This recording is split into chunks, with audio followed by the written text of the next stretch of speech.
Assalamualaikum warahmatullahi wabarakatuh. Bismillahirrahmanirrahim. Alhamdulillahirabbil alamin. Wassalatu wassalamu ala Rasulillah sayyidina wa maulana Muhammad ibni Abdillah. Wala haula wala quwata illa billah ma ba'du. Yang saya banggakan teman-teman mahasiswi Universitas Nurul Jadid, khususnya Fakultas Agama Islam Universitas Nurul Jadid.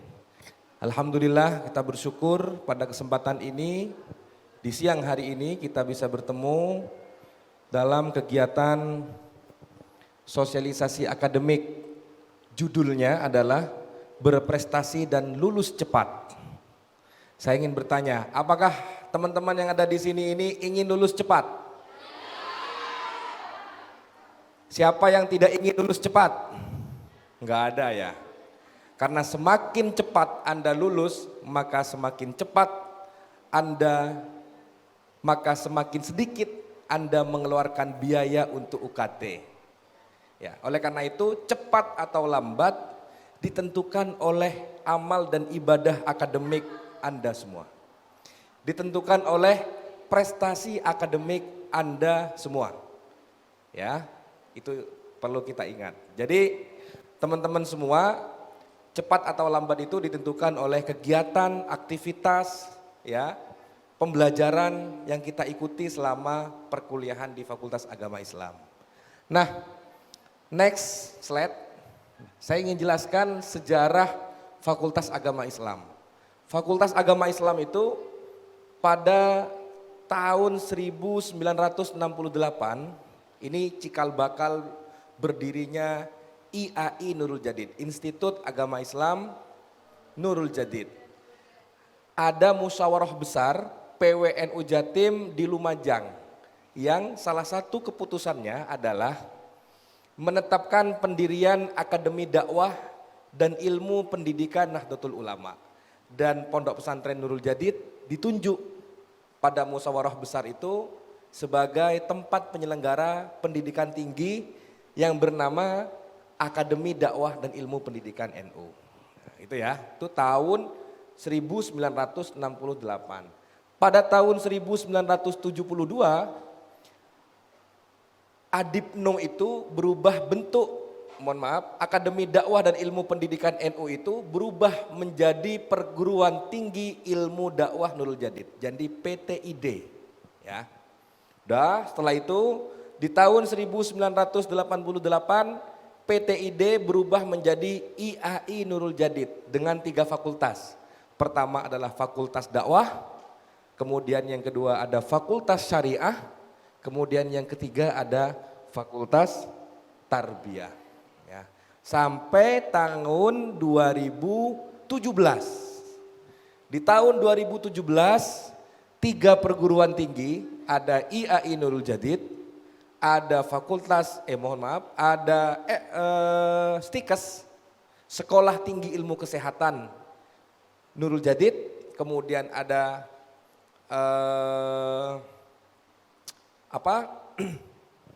STT, ada Sekolah Tinggi Teknologi Nurul Jadid. Itu digabung, merger menjadi satu perguruan tinggi bernama Universitas Nurul Jadid. Fakultasnya ada 4. Yang pertama Fakultas Agama Islam, berasal dari IAI Nurul Jadid tadi. Kemudian Fakultas Kesehatan, itu asalnya adalah STIKES. Kemudian Fakultas Teknik, itu asalnya adalah STT Nurul Jadid atau Sekolah Tinggi Teknologi Nurul Jadid. Jadi kita ini, Fakultas Agama Islam ini adalah asalnya itu sangat lama sekali, yaitu tahun 1968, yang bentuknya adalah Akademi Dakwah dan Ilmu Pendidikan NU. Hasil MUBES, Musyawarah Besar Nahdlatul Ulama PWNU Jatim, yang memutuskan di Lumajang pada tahun itu. Oke, next Mas. Nah, apa pertanyaan yang sering muncul di mahasiswa atau di mahasiswi adalah apa saja yang perlu kita lakukan ketika kita menjadi mahasiswa di sebuah perguruan tinggi. Setidaknya ada 3. Yang pertama adalah pendidikan, penelitian, dan pengabdian kepada masyarakat. Pendidikan pembelajaran seperti yang Anda lakukan dan laksanakan sekarang adalah masuk kelas, belajar kepada dosen, garap tugas, ya, kemudian garap makalah dan seterusnya, itu masuk dalam kategori pendidikan. Kemudian di penelitian nanti ada tugas makalah misalnya atau tugas akhir, ya, tugas akhir. Kemudian yang ketiga adalah pengabdian kepada masyarakat, bentuknya adalah KKN. Ya, KKN kita itu bervariasi, ada KKN OBE, ada KKN luar negeri yang dikemas dalam bentuk MBKM Santri Mengabdi. Ada KKN di beberapa pulau Jawa dan luar Jawa, ya, namanya Santri Mengabdi luar Jawa, bisa di Wakatobi, bisa di Bali. Ya. Teman-teman nanti bisa memilih skema KKN yang sedemikian rupa itu untuk menunjang Tridharma bidang pengabdian kepada masyarakat. Ya. Nah tadi kita di setel atau diputar tentang video aktivitas MBKM Santri Mengabdi di luar negeri, ada Thailand, ada Malaysia, ya. Dan tadi kedatangan tamu dari Papua yang kemungkinan besar akan mengajak kerjasama dengan kami, dengan Universitas Nurul Jadid untuk melaksanakan Santri Mengabdi juga di Papua. Nah, jadi teman-teman ini bisa memilih puluhan atau beberapa varian tentang model pengabdian kepada masyarakat. Nah, oke, kita mulai dari pendidikan, dilanjut. Mas, next. Nah, di pendidikan setidaknya Anda, para mahasiswi yang dibanggakan ini, harus menempuh 144 SKS.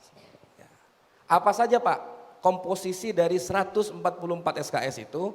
Yaitu ada mata kuliah yang sifatnya nasional, namanya MKWK atau mata kuliah umum nasional, yang jumlahnya ada agama, Pancasila, kewarganegaraan dan bahasa Indonesia. Anda kuliah di sini, kuliah di UIN, kuliah dimanapun perguruan tinggi yang ada di Indonesia, mata kuliah itu wajib ada.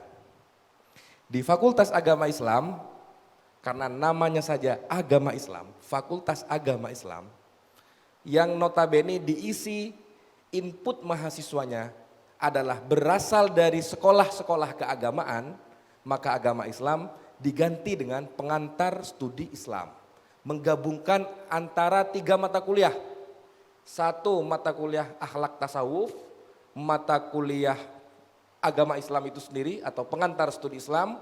Kemudian yang ketiga adalah mata kuliah sejarah peradaban Islam. Digabung jadi satu menjadi mata kuliah pengantar studi Islam. Itu. Mata kuliah perguruan tinggi atau mata kuliah universitas namanya MKWU. Ya, mata kuliah wajib universitas, yaitu bahasa Inggris 2, kewirausahaan, KKN, kemudian yang terakhir adalah tugas akhir. Jumlahnya 6 SKS, KKN 4 SKS, kewirausahaan 2 SKS, bahasa Inggris 1 dan bahasa Inggris 2, jumlahnya masing-masing adalah 3 SKS. Ya. Itu mata kuliah universitas. Ada lagi mata kuliah fakultas. Maka ada bahasa Arab 1, bahasa Arab 2, kemudian ada lagi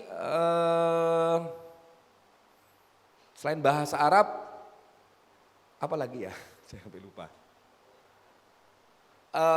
Selain bahasa Arab 1, bahasa Arab 2, ulumul Quran dan ulumul hadis.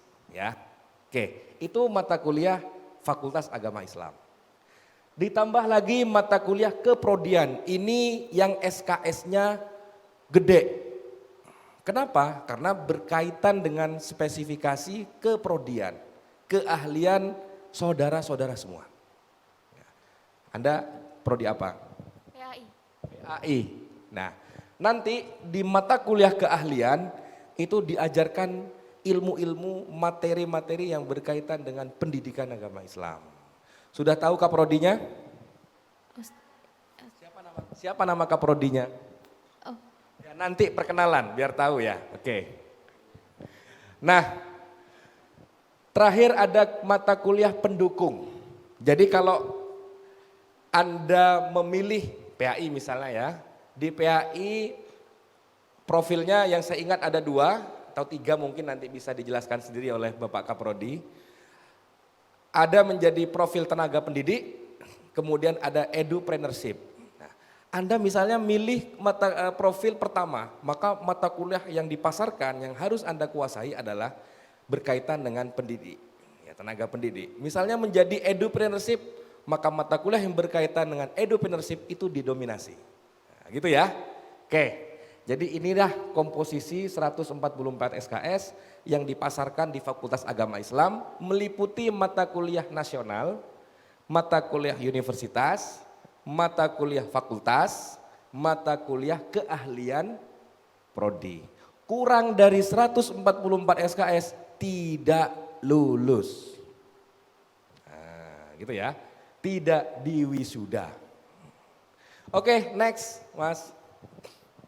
Nah, berapa lama saya kuliah? Tadi saya di awal saya singgung, teman-teman, ya. Tergantung amal dan ibadah akademik saudara-saudara semua, ya.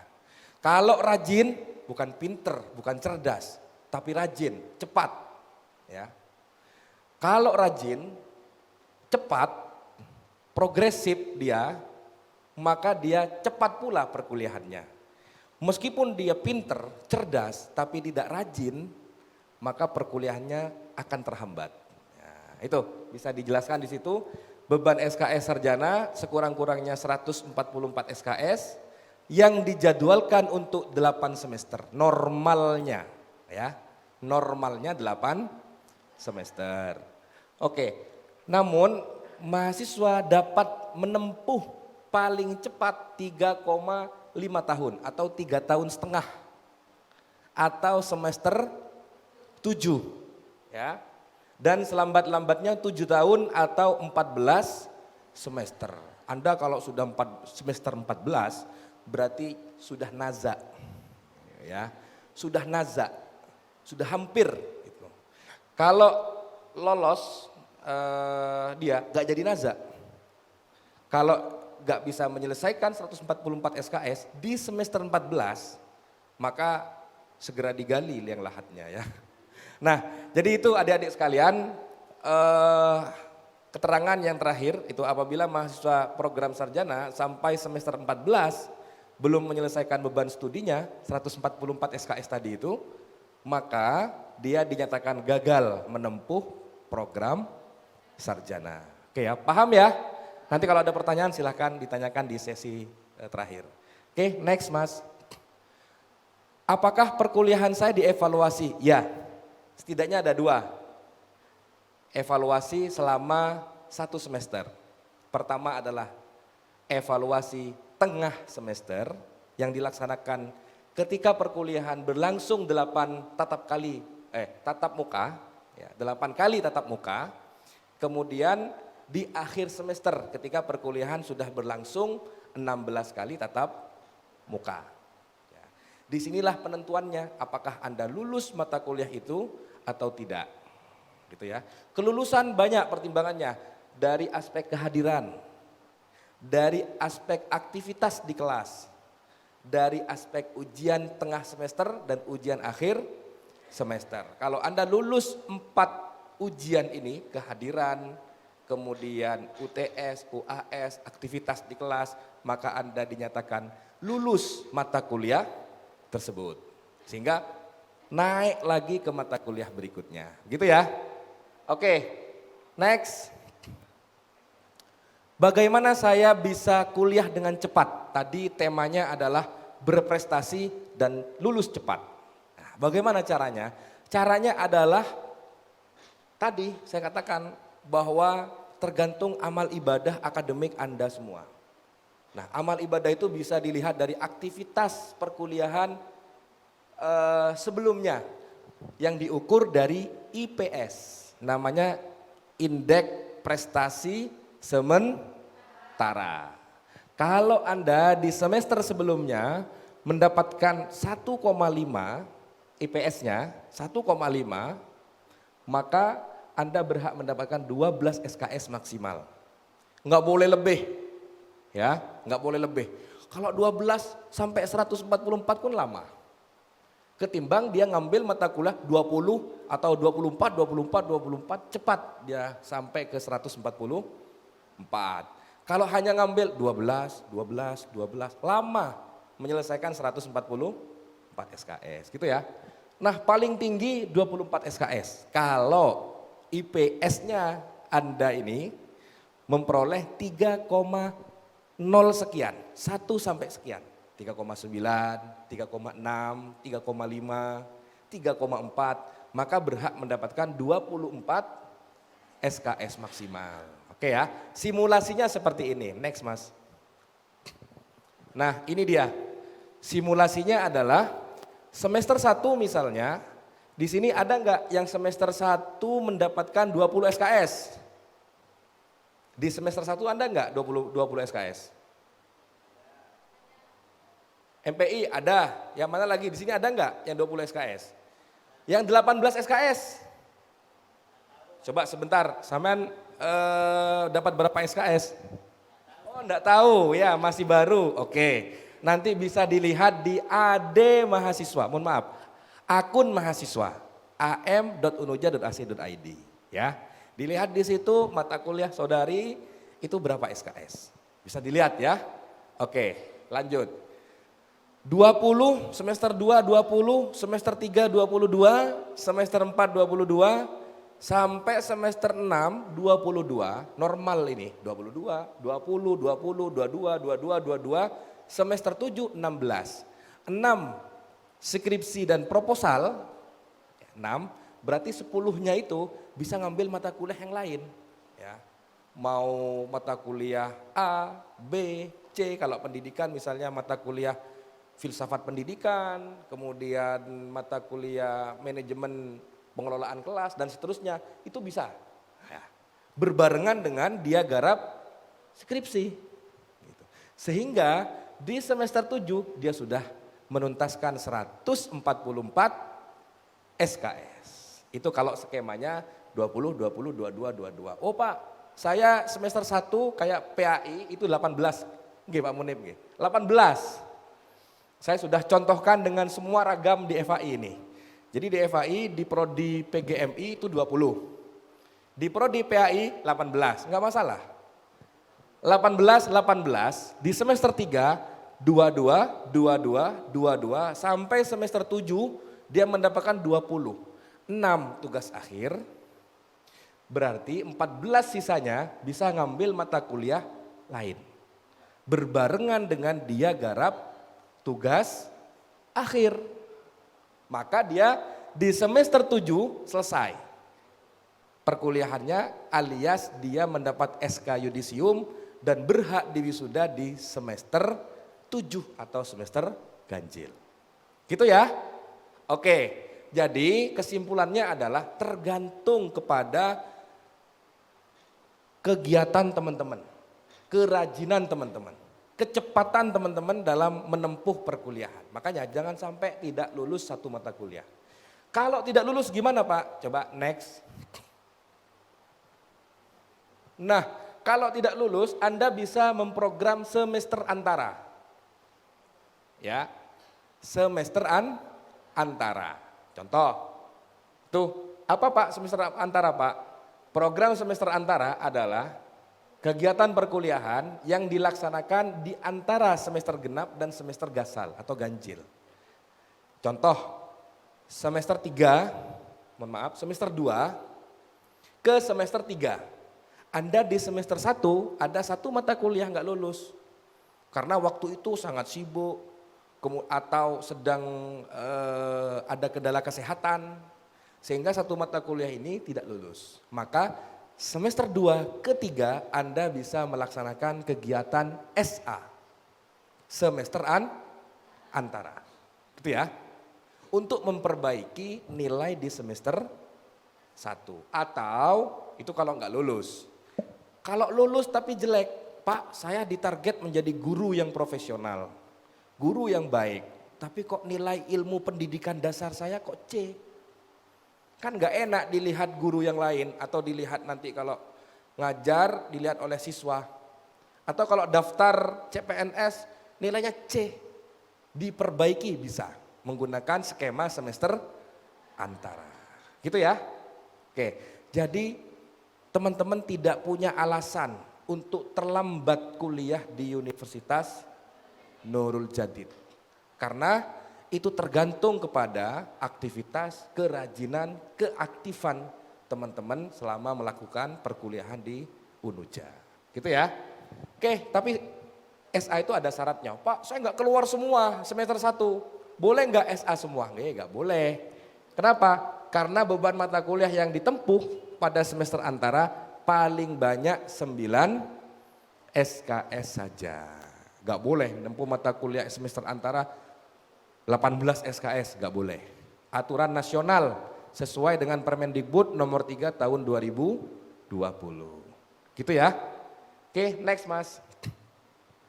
Nah, tadi saya menjelaskan tentang MBKM. Maka skema MBKM ada 2.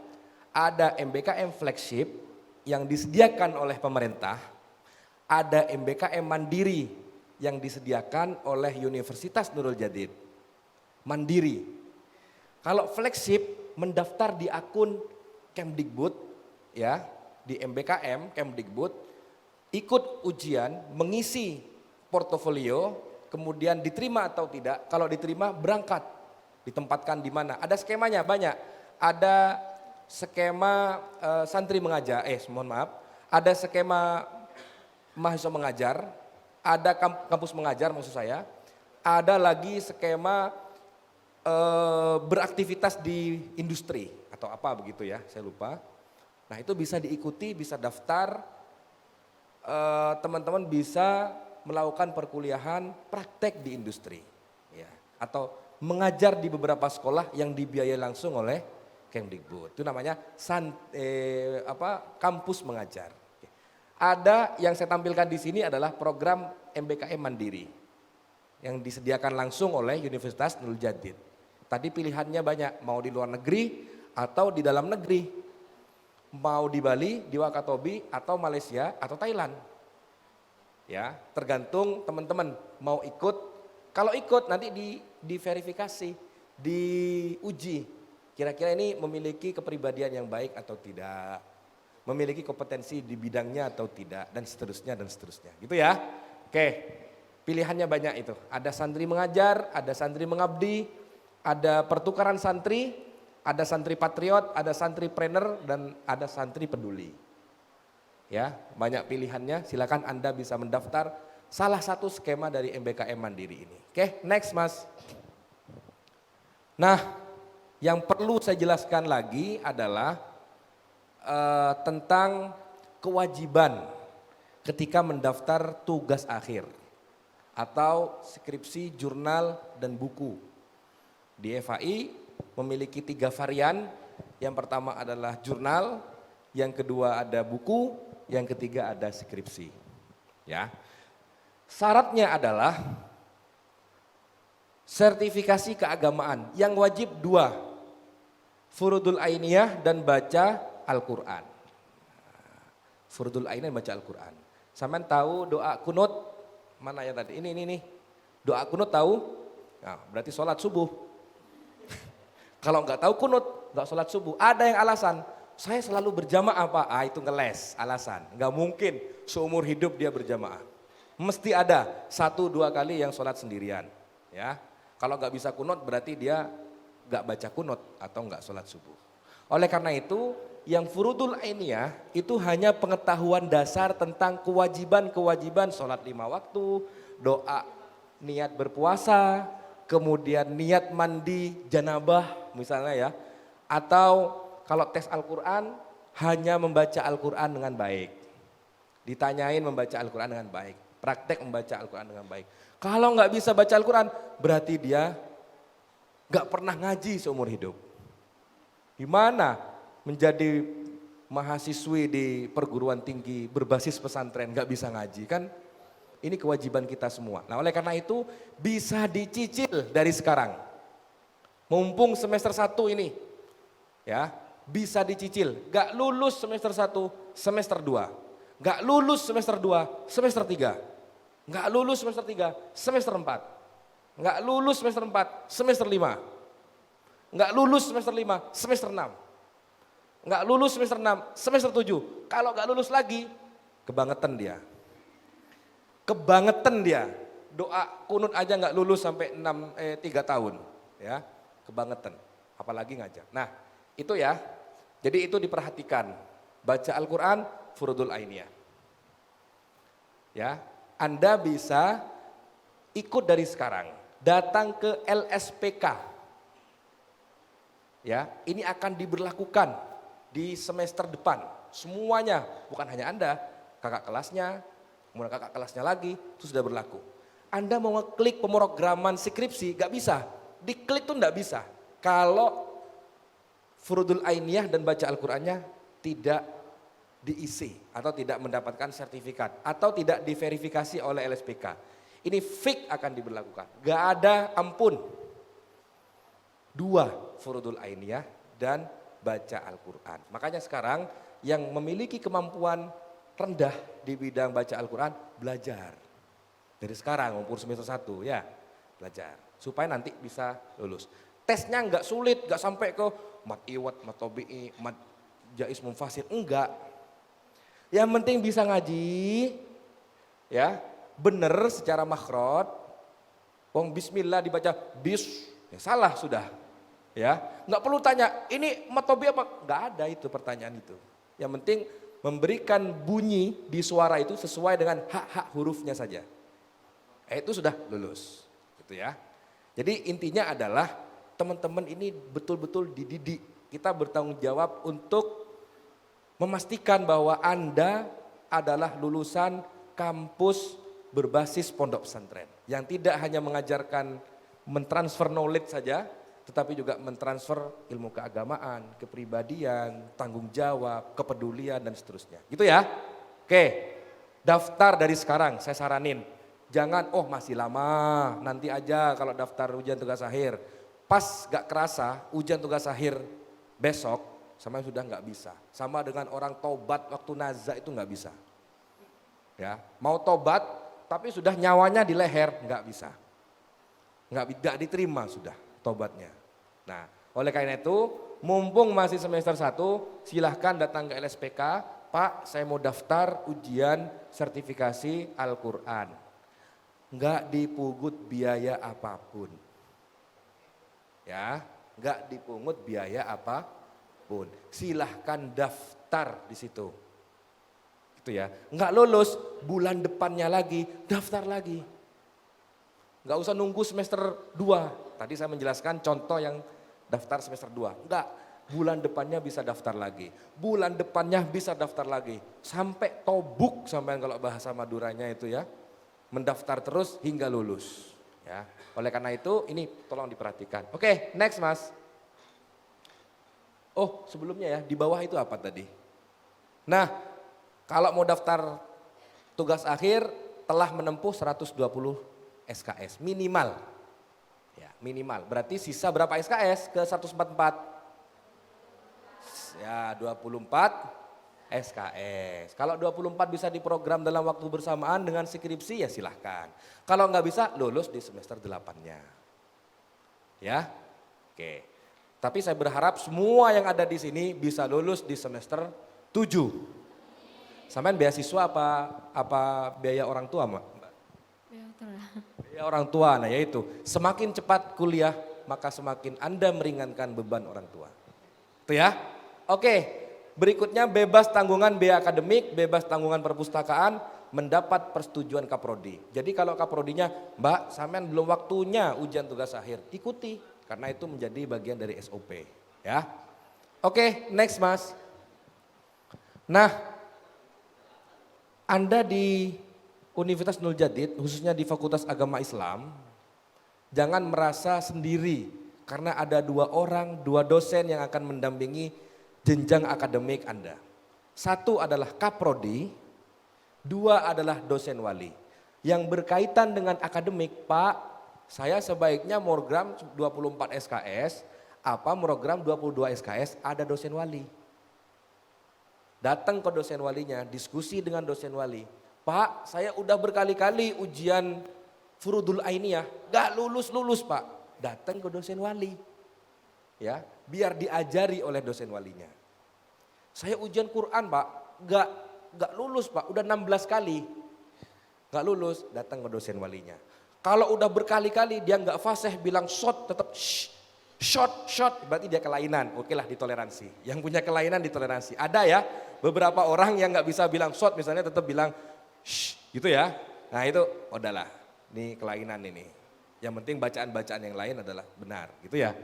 Nah itu tugas dosen wali, pertama membantu mahasiswa dalam mengatasi masalah-masalah akademik, memberi rekomendasi tentang tingkat keberhasilan belajar mahasiswa untuk keperluan tertentu, membantu dan mengarahkan mahasiswa dalam menuntaskan standar keagamaan di Universitas Nurul Jadid, bidang Furudul Ainiyah, bidang baca Al-Quran. Kepesantrenan, keaswajaan, ikut tapi tidak wajib lulus. Hanya memberikan sertifikat. Kalau lulus Anda diberi sertifikat, kalau tidak lulus Anda tidak diberi sertifikat. Sertifikatnya bukan dari Universitas Nurul Jadid, tapi dari lembaga asosiasi yang membidangi di bidang Al-Quran, kepesantrenan, Furudul Ainiyah, dan Aswaja. Kalau Al-Quran ada di JKH, Jamiatul Qurra wal Hufat Jawa Timur, bekerja sama dengan pengembang LP4Q, Tartila. Teman pernah belajar Tartila? Kalau di sekolah-sekolah sekarang dari Iqra pindah ke Tartila semua. Ya, iya betul ya? Iya, sekarang itu dari Iqra itu pindah ke Tartila semua. Kenapa? Karena dinilai lebih mudah belajarnya, ada pelajaran menulis Al-Quran juga. Apa ya, bold, blur apa-apa gitu. Menulis ayat yang diburam itu ditulis dia. Pakai Tartila itu. Nah yang buat Tartila itu nanti yang akan memberikan syahadah atau sertifikat kepada Anda.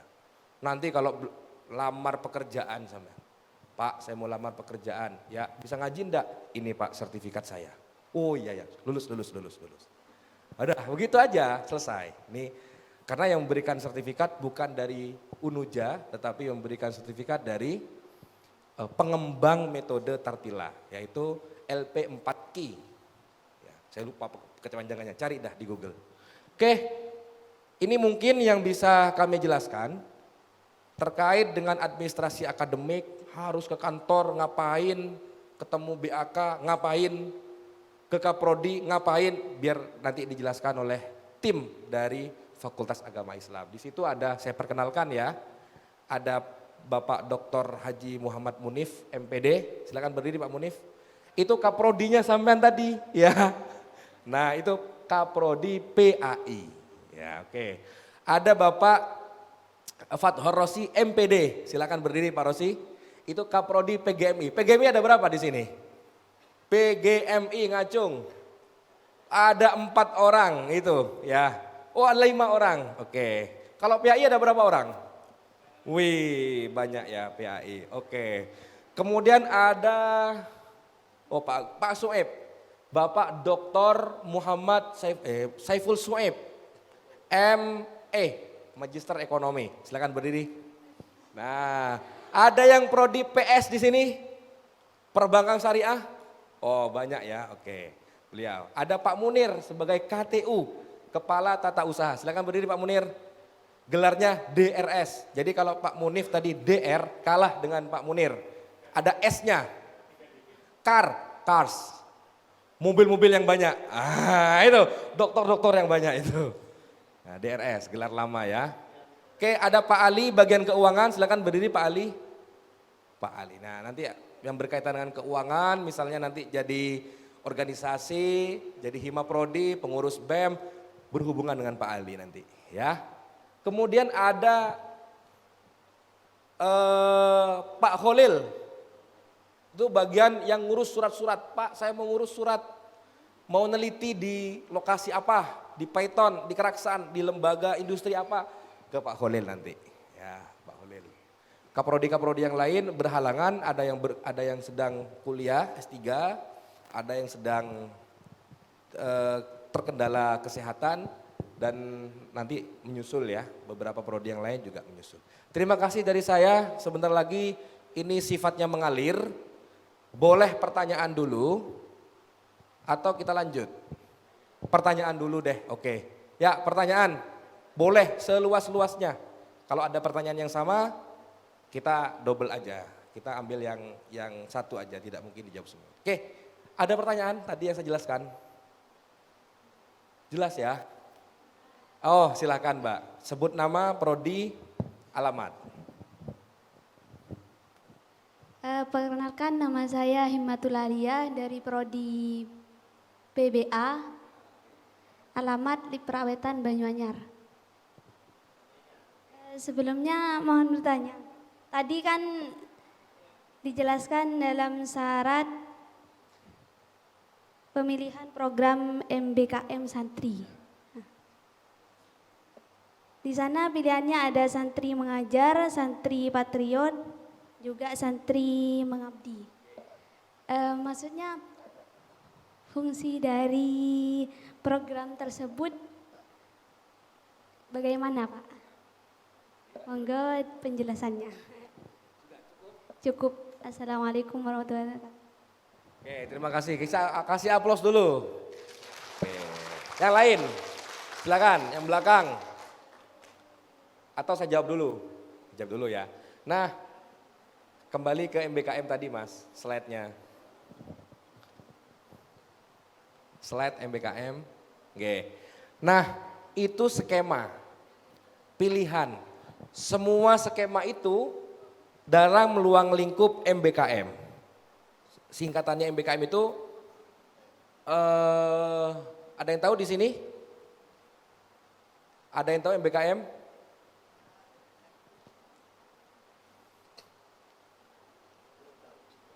Ada yang tahu MBKM di sini? Ini belum tersentuh sama sekali. Singkatannya adalah Merdeka Belajar Kampus Merdeka. Kata kunci awalnya lupa. Merdekanya ya. Merdeka Belajar Kampus Merdeka. Apa maksudnya? Maksudnya adalah memberikan kesempatan kepada mahasiswa di sebuah perguruan tinggi untuk mengembangkan potensinya yang dimiliki selama perkuliahan di tempat kerja, di lokasi tertentu. Contoh, Anda prodi apa tadi? PBA, ngikuti skema MBKM santri mengajar. Nah ya, maka nanti bagian lembaga inovasi pembelajaran di Unuja akan memilihkan tempat untuk Anda. Misalnya kita ambil MI Al-Islamiyah Karaksan, Python, Karanganyar Python. Anda akan ditugaskan, Mbak ini ajari dosen guru-gurunya, siswa-siswanya untuk belajar bahasa Arab dengan mudah. Anda ngajar di situ selama 6 bulan. Maka hak yang Anda dapat adalah 20 SKS. Gak usah kuliah, hanya ngajar saja 6 bulan di MI Al-Islamiyah, maka Anda nilainya keluar semua 20 SKS yang berkaitan dengan kebahasa Araban. Mendukung terhadap program MBKM Santri Mengajar itu. Nah gitu, santri mengabdi gimana Pak? Oke, kenapa kemudian pilihannya di luar Jawa, di Malaysia, di Thailand? Karena di situ butuh, ada pondok pesantren baru yang butuh pendampingan misalnya di bidang tata kelola, organisasi, kemudian manajemen. Maka prodi MPI diutus ke luar Jawa. Untuk apa? Mendampingi, sharing pengalaman, ya, memberikan pengetahuan baru kepada mereka untuk mengelola pendidikan yang baru dirintis itu. Jadi begitu tujuannya. Jadi kita membantu sharing, kemudian mengawal pondok pesantren atau lembaga pendidikan tertentu yang membutuhkan kepada kita. Kita sharing, kita kasih apa yang kita punya, begitu. Ya, jadi hak yang sampean dapat adalah 20 SKS. Kok cuma 20 Pak? 4 SKS-nya mana? Bisa diprogram menggunakan Zoom kalau Anda ada di luar Jawa atau di Thailand atau di Malaysia, bisa Zoom. Ya, jangan khawatir, Pak kalau ikut MBKM 20, gak ikut MBKM 24, sama-sama mendapatkan hak 24 SKS, tetapi 20 itu terkonversi melalui program MBKM, 4 SKS-nya ditempuh melalui, kalau memungkinkan datang ke fakultas pembelajaran, kalau tidak memungkinkan bisa Zoom. Gitu ya. Oke, jelas? Ada lagi? Kalau nggak ada kita geser ke pembahasan berikutnya. Geser ya? Oh ya silakan. Sebut nama, prodi, dan alamat. Baik, Assalamualaikum warahmatullahi wabarakatuh. Nama saya Kuni Badriatul Aulia dari Prodi Ekonomi Syariah, asal Situbondo. Apakah program Merdeka Belajar itu ada 2 macam? Soalnya saya pernah dengar dari Kating, katanya ada program Merdeka Belajar Kampus Merdeka yang tidak boleh diikuti oleh santri karena tidak diizinkan keluar dari pesantren. Sudah, sekian dari saya. Wassalamualaikum warahmatullahi wabarakatuh. Waalaikumsalam warahmatullahi wabarakatuh. Kita kasih aplaus dulu. Oke, apakah pertanyaannya ada 2? Apakah ada berapa macam program MBKM? Tadi sudah saya jelaskan ada 2, ada MBKM flagship yang disediakan oleh Kemdikbud Ristek Dikti. Yang kedua ada MBKM mandiri yang disediakan oleh Universitas Nurul Jadid. Namanya MBKM Santri. Oke. Ada rumor ini Pak, bahwa santri Pondok Pesantren Nurul Jadid gak boleh ikut MBKM. Yang mana Pak? Apa flagship apa MBKM ini? Pada dasarnya semua program yang dipasarkan kepada mahasiswa boleh diikuti oleh mahasiswa. Nggak ada larangan. Nggak ada larangan. Kecuali mahasiswa yang bersangkutan itu betul-betul sangat dibutuhkan oleh Pondok Pesantren Nurul Jadid. Contoh, Anda sebagai kepala wilayah. Kok amin, tanggung jawabnya gede loh. Nah, jadi kepala wilayah di daerah Pondok Pesantren Nurul Jadid. Di situ nggak ada lagi orang yang kompeten seperti saudara. Nggak ada lagi sudah, Anda yang paling unggul sudah. Misalnya begitu ya. Nah, ketika Anda keluar mengikuti MBKM flagship, maka daerah ini kehilangan sosok pemimpin. Ya, sehingga berimplikasi atau berembet kepada program-program lain terancam tidak jalan. Maka Anda nanti disarankan oleh pesantren, Mbak, sebaiknya jangan ikut yang flagship jauh-jauh. Yang dekat-dekat sini saja. Karena Anda tenaganya betul-betul dibutuhkan di pondok pesantren. Itu lain. Artinya kasuistik. Bukan al-aslu fil asya al-ibaha, bukan ya. Kan gitu ya. Jadi segala aturan semuanya itu boleh. Kecuali ada larangan. Ini enggak dipasarin ini MBKM santri dipasarin, MBKM flagship dipasarin. Boleh diikuti oleh semua mahasiswa Universitas Nurul Jadid. Boleh. Enggak ada larangan. Gitu ya. Jelas ya? Oke. Ada lagi? Enggak ada ya, cukup ya. Oke, dari saya nanti bisa disambung oleh Pak KTU, Pak Kaprodi dulu ya, menjelaskan tentang prodi, keprodian, hima prodi dan aktivitas di Kaprodi, apa saja yang layanan-layanan Kaprodi kepada mahasiswa biar nanti dijelaskan langsung oleh Kaprodi secara bergantian. Kurang lebihnya dari saya, wallahu muwaffiq ila aqwamit thoriq. Assalamualaikum warahmatullahi wabarakatuh.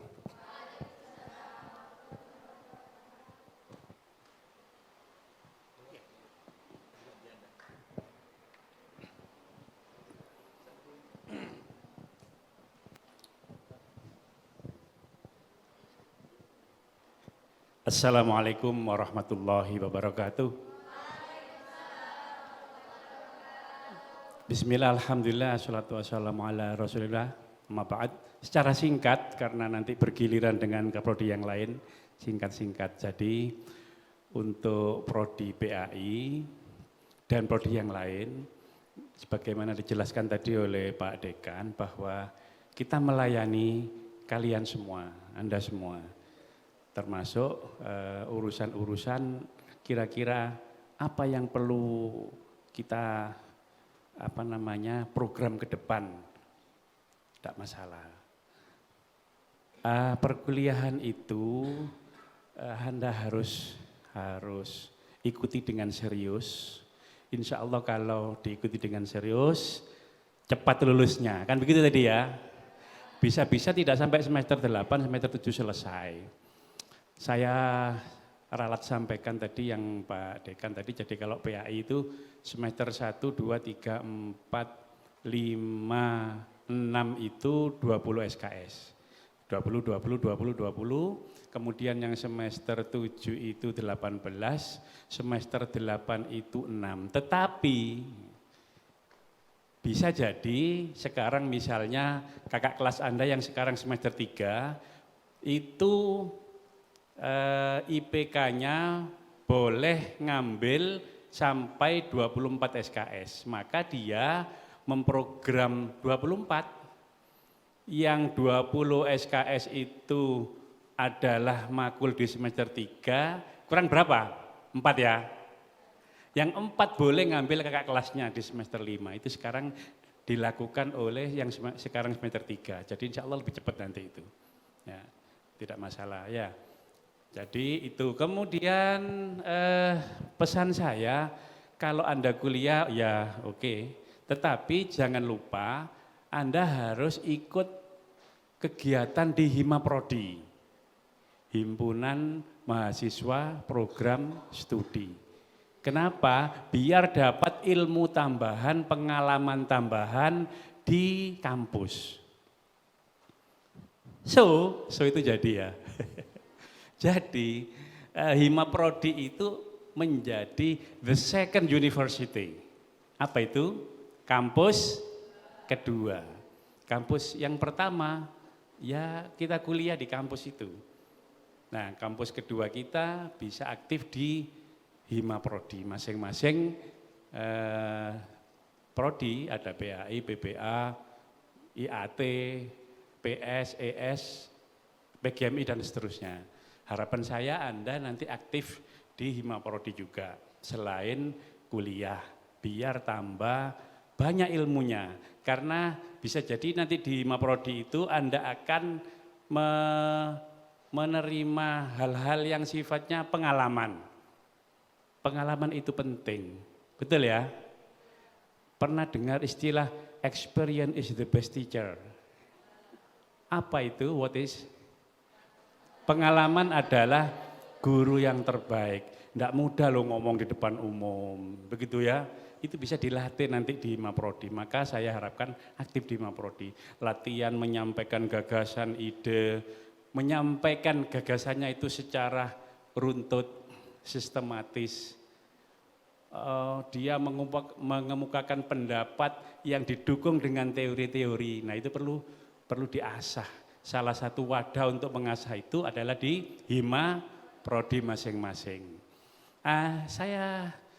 Terakhir saya jelaskan yang prodi PAI mumpung saya megang. Jadi di PAI itu profil lulusannya ada 3. Ada jadi pendidik agama Islam, jadi guru agama di sekolah-sekolah formal ya, SD, SMP, SMA, SMK, MTS, MA. Itu bisa jadi guru di sana. Kemudian profil lulusan selanjutnya adalah sebagai edupreneur, wirausahawan di bidang pendidikan. Contohnya gimana? Contoh gini, Anda mungkin di samping mengajar, Anda kepengen menyampaikan ilmu Anda itu tapi layanan rumah, homeschooling misalnya ya. Nah sekarang kan banyak aplikasi layanan, betul ya? Gojek, apa itu? Transport untuk mengantarkan orang dari satu titik ke titik yang lain, betul ya?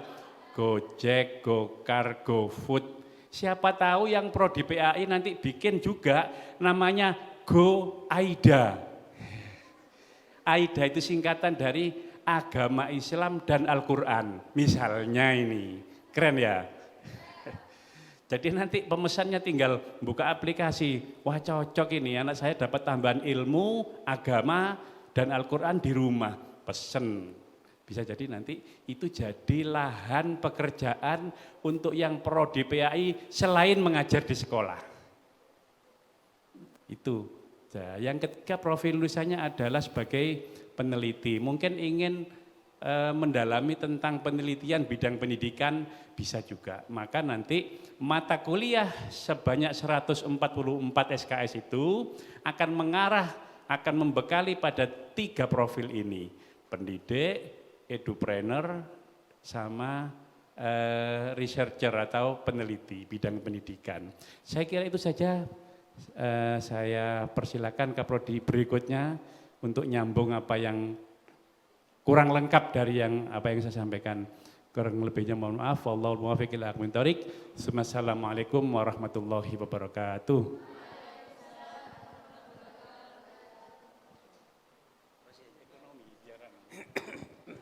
Baik, Assalamualaikum warahmatullahi wabarakatuh. Mohon maaf ya, agak serak saya. Saya Ketua Prodi Perbankan Syariah. Tadi sudah jelas sekali bahwa yang disampaikan oleh Bapak Dr. Munif. Jadi saya harap ya semuanya bukan hanya PS ya, sampean aktif di dalam perkuliahan. Salah satunya itu bagaimana nantinya lulus paling tidak 7 semester. Wah, itu luar biasa. Nanti IP-nya sampean kalau lulus 7 semester itu 3,99 mungkin nanti. Karena itu masuk apa istilahnya Pak? Ya, percepatan, akselerasi itu ya. Prodi PS ini salah satu profil lulusannya adalah jadi ecopreneurship, pemasaran perbankan nanti ya. Makanya di situ ada mata kuliah pemasaran kaitannya dengan bank. Profil umumnya itu adalah analisa pembiayaan dan laporan keuangan. Jadi yang ini nanti itu bisa masuk ke berbagai macam institusi, entah industri ataupun tuh pendidikan. Misalnya nanti di bagian bendahara atau apapun gitu. Karena secara spesifik prodi ini lebih kepada analisa keuangan atau laporan keuangan gitu ya. Juga mungkin ekonomi. Saya pernah di ekonomi juga itu ada ecopreneurship juga begitu ya. Mana yang prodi perbankan hadir ya? Lengkap apa kurang ini? Kok sedikit cuman? Nah, ya harus banyak itu. Ada juga sebagai pendukung ada lab based education namanya ya. Lab based education. Nah itu sarananya salah satunya itu ada pasar modal syariah. Ini bisa diikutin oleh semuanya. Siapa yang ingin punya sahamnya Garuda? Ayo.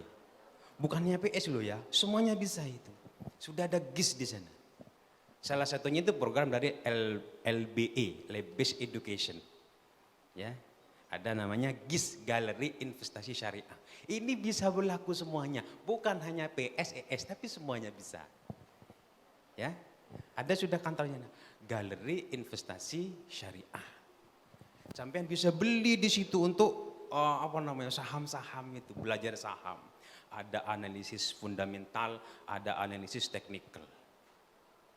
Jadi sampean kalau punya uang hanya dengan 60.000 sudah punya saham.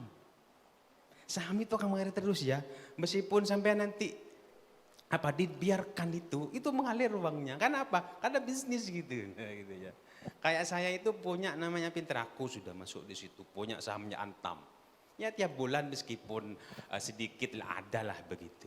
Karena hanya sedikit gitu. Ini bisa diikutin semua ya, Galeri Investasi Syariah.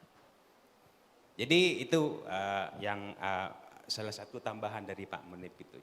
Ya juga saya harap untuk yang PS itu Hima Prodi sebagai ajang untuk apa itu latihan gitu ya, leadership. Bagaimana sampai nanti bisa mengembangkan keilmuannya di situ, gitu ya. Jadi saya harap semuanya bukan hanya PS ini aktif di dalam perkuliahan itu. Karena apa? Tadi ditanya Pak Dekan, sampean biayanya dari mana ini? Dari sendiri. Yadul ulya khairun min yadis sufla. Jangan minta ke orang terus gitu ya. Apalagi itu sudah ada santripreneur. Apa santripreneur itu? orang yang berwirausaha. Mohon maaf ya, mohon maaf. Kalau kita kalkulasi secara ekonomi ya, di Unuja itu misalnya ada 1000 mulut. Mohon maaf ini ya. Itu yang makan berapa? Dari snacknya, dari minumannya. Kalau sampai masuk di situ misalnya ini, contoh aja ya. Itu entrepreneur diajarin. Makanya ada tadi itu mata kuliah yang kaitannya dengan fakultas ya, kewirausahaan. Jadi sampean dididik jadi wirausaha. Dengan kekuatan yang sampean miliki, potensi yang sampean miliki itu bisa masuk di situ gitu ya. Jadi 1000 mulut akan makan pagi, siang, sorenya juga. Snack, pok kerupuk, paju kepi mau dijual itu. Cek lapar misalnya gitu ya. Itu potensi besar sekali yang akan makan pagi, siang, malam itu. Bisa masuk apalagi yang punya jiwa-jiwa bisnis. Itu ada, ini profil yang ES ya. Sekarang dia jualan sambel ya. Dia ngirim ke Batam. Padahal harganya cuma 20.000 itu kirimnya ke Batam. Bagaimana dia itu cara meramu? Padahal ke Batam itu paling enggak itu 2 atau 3 hari biar tidak cepat basi. Nah, dengan inovasi kemudian alhamdulillah itu bisa terkirim tidak bau itu. Sambel itu ya. Itu kalau kan dalam 1 hari itu bisa basi. Nah ini sekarang sudah ada inovasinya. Teman sampean ini kakak kelas yang Prodi Ekonomi Syariah ini. Tepuk tangan untuk Prodi Ekonomi dan PS. Dan semuanya. Ini wirausaha. Dia itu mulai semester 7. Dimulai semester 7 itu sudah. Ketika kami mengadakan yang namanya pelatihan kewirausahaan. Itu ada itu program tergantung ekonomi kewirausahaan gitu ya, ekonomi kewirausahaan. Jadi teman-teman itu kemudian membuat produk, kemudian dianalisa terkait dengan 7P-nya itu yang mungkin nanti akan berhadapan dengan itu sampean materi-materi kaitannya dengan mata kuliah, yaitu price, pledge, promotion dan pledge-nya gitu ya. Nah itu kemudian dianalisa dari sisi fundingnya, dari lendingnya dan sebagainya. Sehingga itu kemudian ada dia melihat peluang kemudian sehingga masuk di situ. Ini semuanya ini kan kulisin mazia ya. Jadi sampai ini punya potensi salah satu wirausaha itu yang akan muncul sendiri itu kalau sampean melihat peluang gitu ya. Dicoba aja nanti. Ya mungkin gitu aja tambahan dari saya. Jadi sudah ada GIS, gelar investasi, kemudian ada satu lagi. Ada perbankan, ada bank mini syariah itu sana. Sudah ada sampai ya di sana ya. Silakan yang ESPS mau praktek silakan di sana. Itu sarana sampean untuk melatih kaitannya dengan apa? Tadi itu ecopreneurship, kemudian jadi profilnya itu auditingnya, kemudian risetnya. Riset perbankan, riset ekonomi sama itu nanti gitu ya. Jadi ini kenapa saya sampaikan? Karena sampean hanya bisa nabung 5.000 rupiah. 5.000 mana kalau mau bank BRI sampean? 5.000. Ditolak itu. Sini bisa 5.000, 10.000. Nanti akhir itu bisa dipotong untuk UKT, untuk pembayaran misalnya. Apalagi sampean dapat beasiswa gitu. 5.000 gitu ya. Silakan daftar nanti nabung di sana. Ini alhamdulillah dari universitas sudah difasilitasi dalam bentuk ada lembaga keuangan, yaitu dalam bentuk bank mini ya, dengan hanya 5.000 sampai sudah punya tabungan gitu ya. Mungkin itu aja dari saya. Kurang lebihnya mohon maaf. Wallahu muwaffiq ila thoriq. Assalamualaikum warahmatullahi wabarakatuh. Untuk selanjutnya Kaprodi.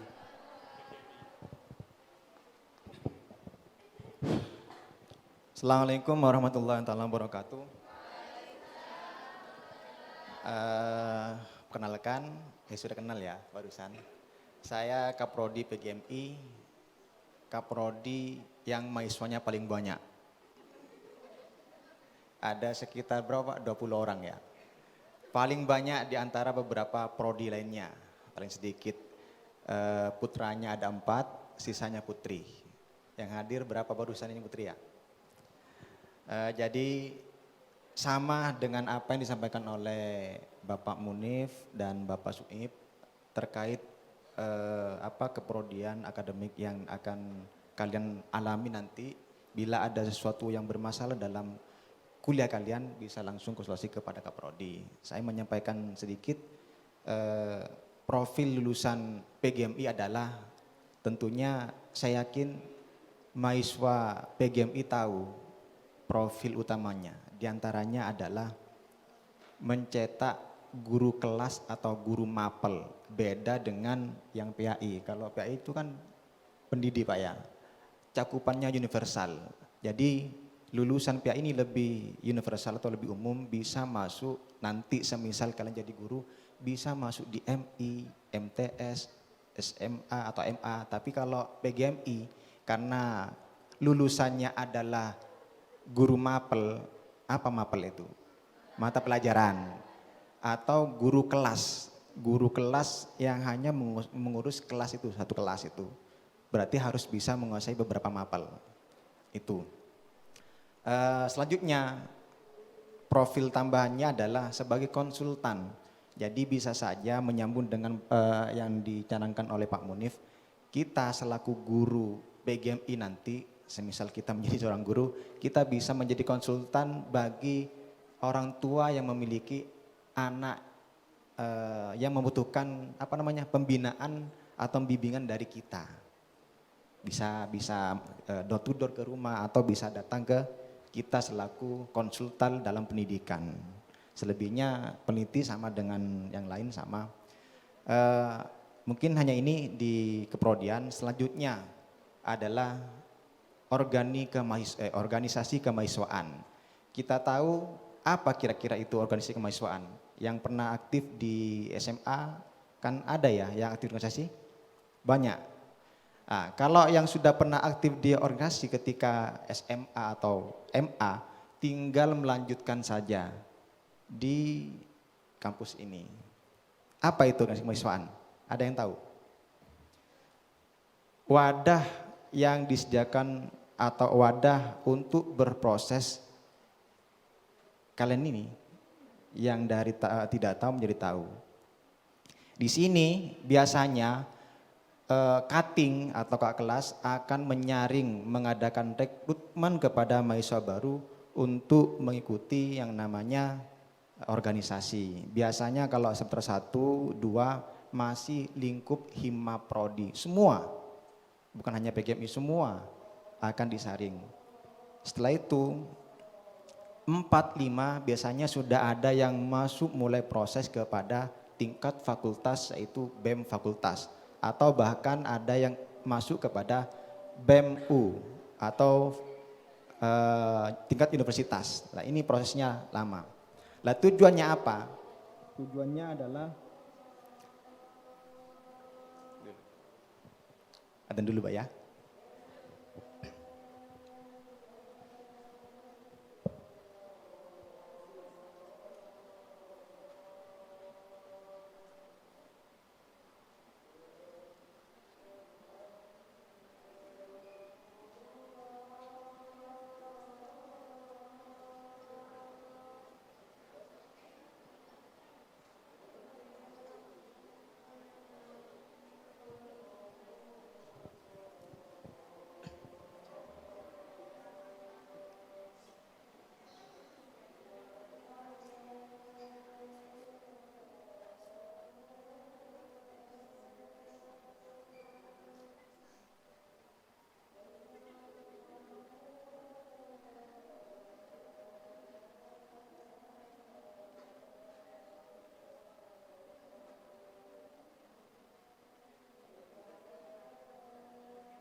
lanjut ya.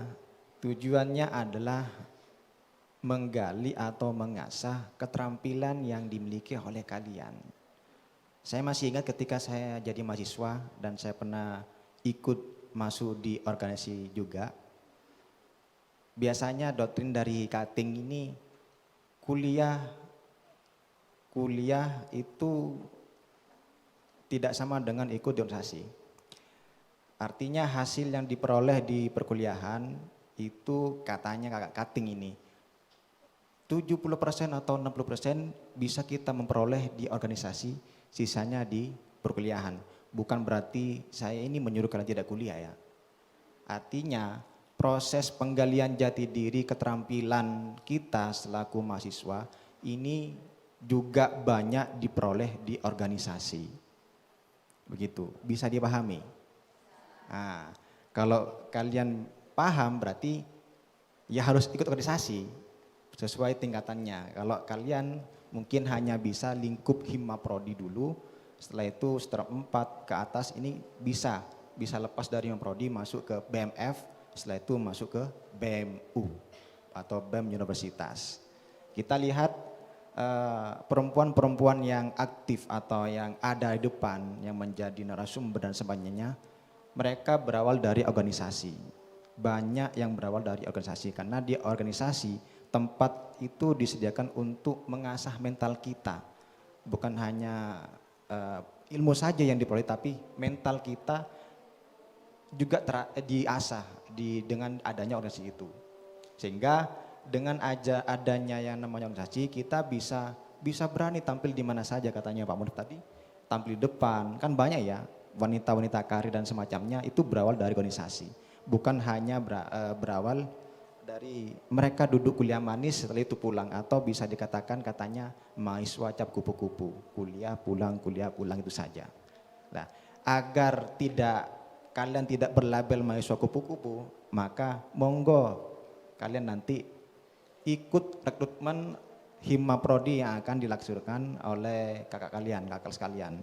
Ayo dek ikut dek, silakan ikut. Biasanya kegiatan Hima Prodi ini diisi dengan beberapa diskusi-diskusi, acara atau workshop atau kajian keilmuan dan semacamnya yang sesuai dengan kalian masing-masing.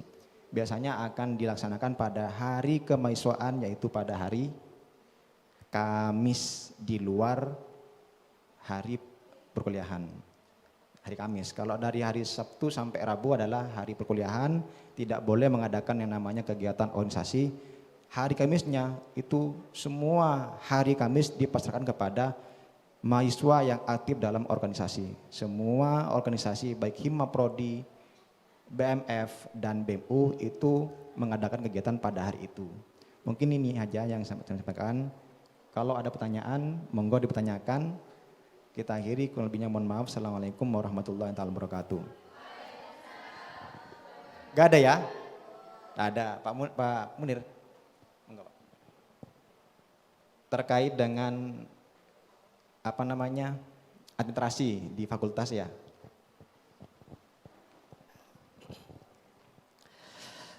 Assalamualaikum warahmatullahi wabarakatuh.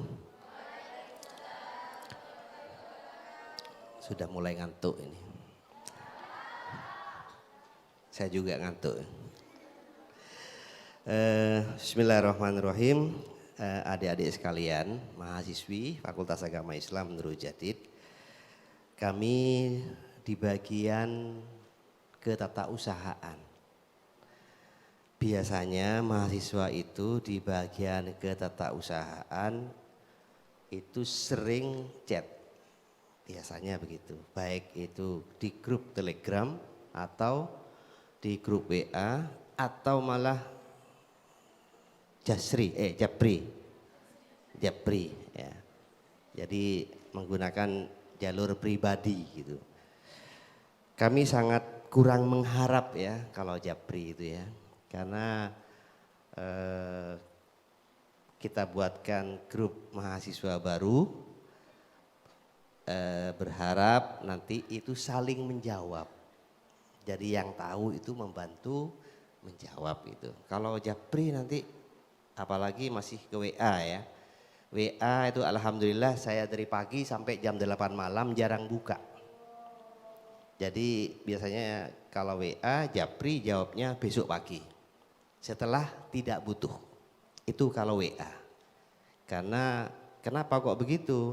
Karena media yang saya buka di komputer ketika jam kerja adalah Telegram. Sehingga ketika buka komputer ada yang tanya lewat Telegram, kita jawab langsung menggunakan komputer. HP-nya di dalam kantong tanpa dibuka. Seharian kadang-kadang nggak dibuka kecuali ada orang nelpon. Itu ketika kita melayani mahasiswa sambil bekerja. Jadi kalau bisa itu komunikasinya pertama lewat grup Telegram dan hadir ke kantor. Kemudian sempat saya tadi berpikir ya, apakah mahasiswi ini tahu istilah IPS? Tahu ya, IPS ya. Jadi khawatir kayak kemarin semester 5 enggak ngerti IPS gitu. IPS itu indeks prestasi dalam semester itu. Jadi indeks prestasi semester. Perolehan rata-rata nilai pada semester itu namanya IPS istilahnya. IPS itu adalah perolehan nilai rata-rata dalam satu semester. Yang nomor 2 IPK. Kalau IPK itu adalah penjumlahan dari IPS semester 1, IPS semester 2 atau IPS semester berapa sudah ketika sudah nyampe, maka rata-rata itu menjadi IPK, indeks prestasi kumulatif. Artinya gabungan sudah. Indeks prestasi gabungan itu istilah yang sering kita pakai di kampus. Yang nomor 3 itu YAD. YAD itu adalah mata kuliah yang haknya mahasiswa dibatasi. YAD sendiri itu banyak singkatan, ada yang mengistilahkan yang akan ditempuh, ada yang mengistilahkan yang akan diambil, ada yang mengistilahkan juga yang akan diprogram. Maksudnya diprogram tuh paham nggak? Nggak paham ya, karena semester 1 itu paket. Semester 1 paket, tidak usah memprogram tapi dapat kiriman mata kuliah. Yang dimana mata kuliah itu ada di jadwal perkuliahan. Ya, di jadwal perkuliahan kalau di jumlah SKS-nya, SKS paham ya? SKS yang tadi disampaikan satuan kredit semester. Jadi tiap mata kuliah itu muatannya adalah SKS. Ada yang satu mata kuliah itu 2 SKS, ada yang satu mata kuliah 3 SKS, ada yang satu mata kuliah itu 4 SKS. Kalau tugas akhir satu mata kuliah itu 6 SKS. Nah itu muatan dalam istilah perkuliahan. Jadi SKS. Jadi ada IPS ya, indeks prestasi semester, IPK, indeks prestasi kumulatif, rata-rata prestasi hingga semester tertentu. Mamanya sekarang semester 5, maka IPK-nya sampai semester 5 itu berapa? Itu ketemu di akun nanti. Mungkin akunnya sudah buka ya? Ada yang buka akun? Belum ya? Baik, gak apa-apa. Kemudian YAD tadi. Itu istilah-istilah yang harus dipahami oleh mahasiswa. Kemudian perlu diketahui bahwa kantor itu buka jam 8. Tapi kalau jam 8 sampai jam 9 itu piket. Satu orang aja. Untuk membantu dosen yang membutuhkan absen atau mahasiswa yang cari absen kuliah. Itu jam 8 sampai jam 9. Kalau jam 9 sampai jam 3 sore adalah jam kerja. Baik kaprodi, baik karyawan atau dekan itu jam kerjanya jam 9 sampai jam 3 sore. Jam 12 sampai jam 1 adalah istirahat, isoma. Jadi mahasiswa kadang-kadang pinter-pinter sekarang. Kalau sudah jam 4 ke kantor, Pak minta surat. Komputernya dimatiin, yang tukang melayani surat sudah ada di sepeda motor, sudah mau pulang. Ya terpaksa kita minta keesokan harinya gitu. Ya. Jadi jam 3 ya. Jadi pelayanan untuk mahasiswa itu sampai jam 3. Kalau hanya naruh absen, tapi absen kan dipegang dosen kan, ya jangan dipegang mahasiswa ya, absen dosen. Kemudian di sana untuk absen itu kosmi ya, kosmi itu ada absen yang dimana mendata dosen yang mengajar. Karena begini, Pak, saya dosennya itu tidak pernah masuk. Mana buktinya? Gitu. Itu di kosmi saya itu memang nggak ada, nggak masuk itu. Nah itu mohon dikoreksi secara objektif ya. Karena kita juga ingin mengevaluasi dosen kita itu yang ngaku rajin dengan iming-iming, tolong kosmi ya, ini saya itu dibuat rajin. Nanti nilai kamu saya kasih bagus namanya umpama. Itu jangan diikutin kayak itu. Nanti kita siapkan manual absen dosen mengajar, kemudian kita siapkan Google Form untuk diisi sehingga nanti kita bisa memantau, Pak Kaprodi juga bisa memantau terkait dengan kehadiran dosen mengajar. Agar tidak dirugikan, bayar mahal-mahal tapi kenyataannya dosennya nggak pernah ngajar. Ya, nanti ada yang merasa kosmi ya, nanti bisa lapor kepada Kaprodinya, kami membutuhkan emailnya ya, agar bisa mengakses yang sudah dicatat. Kemudian yang nomor 2 adalah kami sebagai KTU itu melayani persuratan. Baik persuratan itu surat keterangan aktif kuliah yang sifatnya umum ya. Ada yang surat keterangan aktif untuk kepentingan P3K, ada yang surat keterangan aktif untuk kepentingan PNS, tunjangan maksudnya. Dengan cara bagaimana kita menyiapkan Google Form, diisi dulu Google Formnya, diisi di rumah juga boleh, di kantor juga boleh, kita siapkan komputer di sana kalau tidak pegang HP. Setelah itu teman-teman namanya Pak Holil ya, bagian persuratan tadi, itu bisa tinggal cetak. Setelah diperiksa datanya benar tinggal cetak. Artinya kita tidak ingin ada antrian panjang gitu. Datang ke kantor masih siapa namanya, NIM-nya berapa, tanggal lahirnya, ribet itu. Jadi isi aja dari rumah atau ya sebelum masuk kantor diisi Google Form-nya, setelah itu masuk kantor sudah tinggal Pak saya sudah ngisi permohonan aktif kuliah umpamanya. Atau saya ingin neliti surat keterangan observasi atau surat keterangan penelitian ketika sudah semester berapa? Semester 7 umpamanya ya, mau nyusun tugas akhir. Segala persuratan itu nanti dilayani oleh kita dengan langsung dibantu oleh Bapak Holil. Bapak Holil sendiri itu bagian administrasi umum ya. Ada yang surat itu yang bisa dibantu oleh bagian kemahasiswaan. Nah itu namanya BAK petugasnya. BAK itu bagian administrasi kemahasiswaan. Nah itu juga bisa. Sebenarnya semuanya bisa melayani kok. Jadi nggak harus Pak Holil. Kemudian di sana juga ada aktivasi akun ya. Apakah akunnya sudah aktif? Apakah data-datanya sudah valid? Yakin? Belum ya?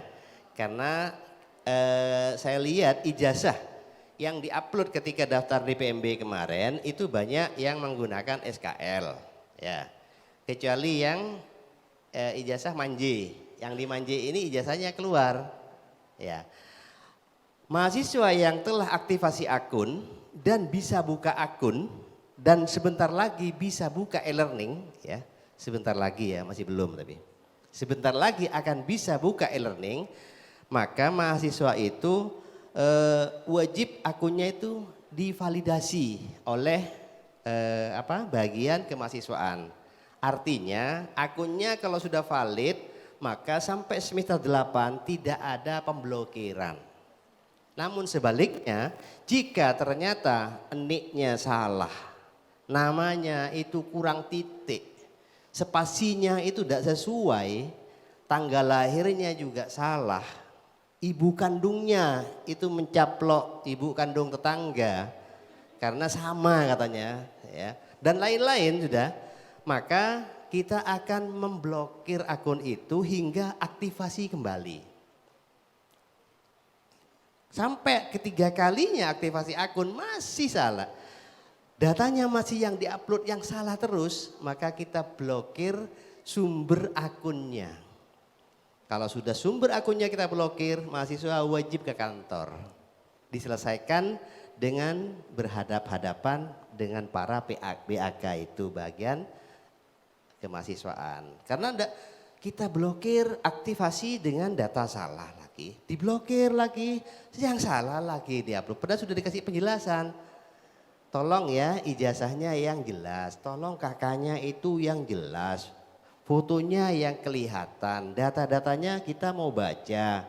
Sudah ada penjelasan, ketika diblokir kita kirim lewat emailnya, di emailnya sudah ada penjelasan yang kayak itu, masih dikirim kakak yang tidak bisa dibaca.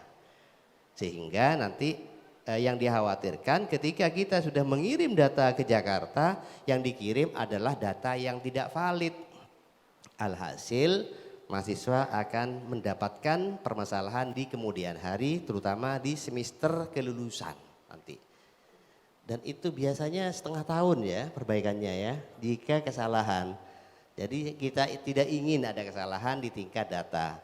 Nomor induk kependudukan akan nempel di ijazah sarjana nanti, jangan salah menulis data di sana ya, dan lain-lain.